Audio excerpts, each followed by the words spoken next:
कल मैं एक मौलवी देख रहा था, बेचारा एक बंदा ना मस्जिद नबी के साथ गुलाफ और शायद कोई कफन था, मस्जिद नबी की दीवारों से मस कर रहा था। तो वो कह रहा था नहीं इससे क्या होता है, तबर्रुक कोई चीज़ नहीं, अच्छे अमाल की वजह से बंदा बख्शा जाएगा।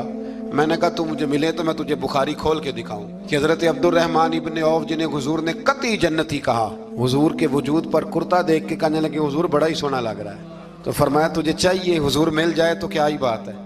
नबी पाक ने अता किया तो सहाबा कहने लगे अब्दुर्रहमान आपको तो जरूरत नहीं थी। कहने लगे पहनने के लिए नहीं मांगा, ये हुजूर के जिस्म से लग गया है, मैंने कफन बनाने के लिए मांगा है। तुम कहता है हुजूर के तबर्रुक में खैर कोई नहीं। उन लोगों पे हैरानगी है, हमने भी मरना है ना जी, बड़ी जल्दी कब्र में जाना है, लेकिन इतने अंधे होकर लोग चीजों को देखते हैं और इस तेजी के साथ गुमराही फैलाते हैं। मुझे बाकायदा किसी ने वीडियो भेजी और कहने लगा जी देखें कितनी अच्छी बात कर रहा है, लोगों को समझाएं। तो मैंने कहा नहीं, इसको समझाने की जरूरत है।